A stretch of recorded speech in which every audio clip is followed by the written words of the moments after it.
Bonjour à tout le monde.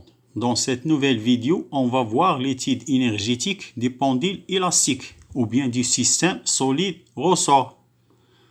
On considère un pendule élastique formé par un solide de masse M accroché à l'extrémité d'un ressort de constante de raideur K. Au cours du mouvement oscillatoire, la position des centres d'inertie G est repérée par l'abscisse X dans un repère terrestre. La question qui se pose, quelle est l'énergie cinétique du pendule élastique à l'instant T? Donc, puisque le ressort, sa masse est négligeable, donc l'énergie cinétique du système ou bien du pendule, c'est l'énergie cinétique du solide, c'est-à-dire EC est égal à 1 demi M V au carré, ou bien 1 demi M X point au carré. Donc M, c'est la masse du solide, X point, c'est sa vitesse, qui s'exprime en mètres par seconde.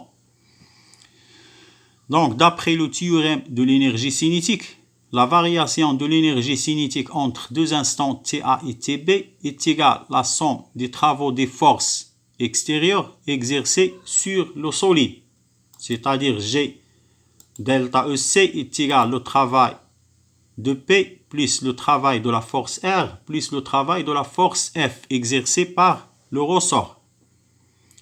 Donc, puisque P est perpendiculaire au déplacement, son travail est nul. Donc, dans le cas où les frottements sont négligeables, R est perpendiculaire au déplacement, donc son travail il est aussi nul. Donc, il reste le travail de la force F est égal à 1 demi M VB au carré moins VA au carré. Donc, puisque V, c'est la dérivée de X, on peut exprimer le travail de la force F en fonction de XA et XB. On trouve cette relation. Donc, voilà l'expression du travail de la force exercée par le ressort entre deux instants TA et TB. Elle ne dépend que des positions initiales et finales.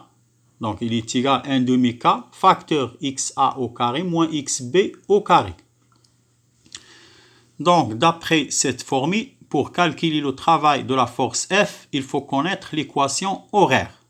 C'est-à-dire, l'équation horaire permet donc de calculer X à l'instant TA et X à l'instant TB.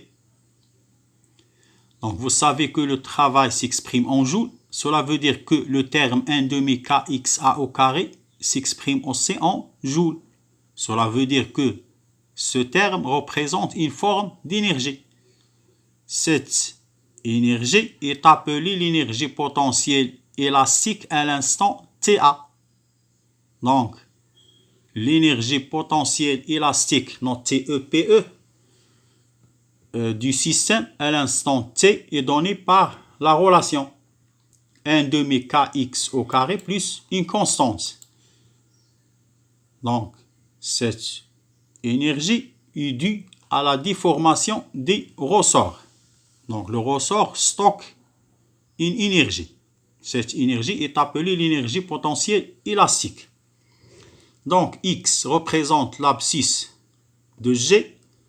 La constante dépend de l'état de référence. Si je prends l'état de référence EPE nul lorsque X est nul, la constante est égale à 0. Donc, quelle est la variation maintenant de l'énergie potentielle élastique? Donc, delta EPE entre deux instants TA et TB. D'après cette expression, il est égal à 1 demi K facteur XB au carré moins XA au carré. C'est-à-dire, je trouve l'opposé du travail de la force F. Donc, j'ai une nouvelle relation entre la variation de l'énergie potentielle élastique et le travail de la force F. Donc, la variation de l'énergie potentielle élastique est égale à l'opposé du travail de la force F exercée par le ressort. Donc, cette relation permet au C donc, de calculer le travail de la force F, mais en utilisant l'évolution de l'énergie potentielle élastique en fonction du temps. On passe maintenant à l'énergie mécanique du système ou bien l'énergie globale. Donc, vous savez que l'énergie totale, c'est l'énergie cinétique plus l'énergie potentielle. L'énergie potentielle, c'est l'énergie potentielle élastique plus l'énergie potentielle de pesanteur. Généralement, on prend le plan horizontal passant par G. C'est le plan qui correspond à l'état de référence de l'énergie potentielle de pesanteur, c'est-à-dire EPPI nul. Donc, il reste finalement l'expression suivante. EM est égal à 1 demi kx au carré plus 1 demi mv au carré. Donc, on va voir l'énergie mécanique dans deux cas. Dans le cas où le frottement est négligeable et dans le cas où le frottement non négligeable. Dans le cas où je néglige les frottements, on a le régime périodique, c'est-à-dire x, c'est une fonction sinusoïdale, s'écrit en fonction de cosinus. Son expression C représente la solution de l'équation différentielle du mouvement dans le cas où les frottements sont négligeables. V, il est aussi une fonction sinusoïdale, s'écrit en fonction de sinus. Si je remplace ces deux fonctions x et v par leur expression, qu'est-ce que je trouve? Je trouve que l'énergie mécanique est égale à 1 demi kxm au carré, ou bien 1 demi mv max au carré. Donc vous voyez que l'énergie mécanique est égale à une constante. Donc on dit que dans ce cas-là, l'énergie mécanique du système se conserve. On peut tracer l'évolution de l'énergie potentielle élastique, l'énergie cinétique et l'énergie mécanique en fonction du temps. Donc, vous voyez ces trois courbes.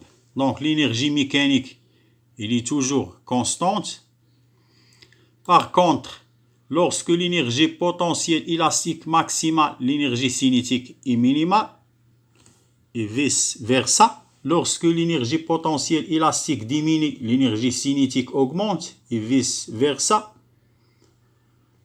Donc, cela veut dire qu'au cours du mouvement oscillatoire, l'énergie potentielle élastique se transforme en énergie cinétique, et vice-versa.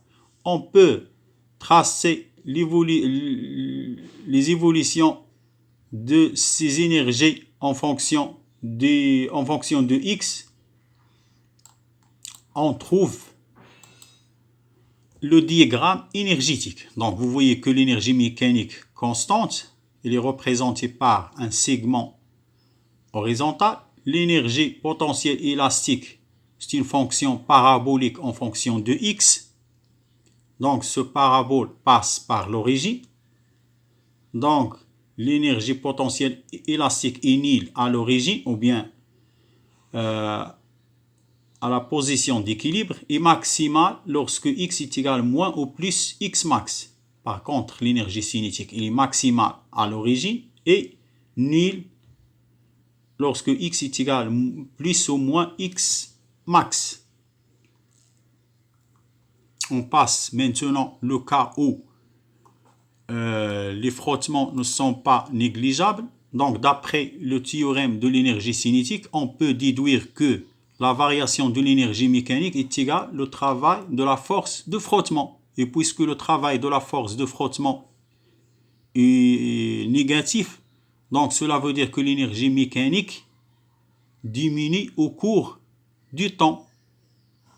Donc, voilà l'évolution de l'énergie mécanique au cours du temps. Donc, vous voyez que l'énergie mécanique diminue.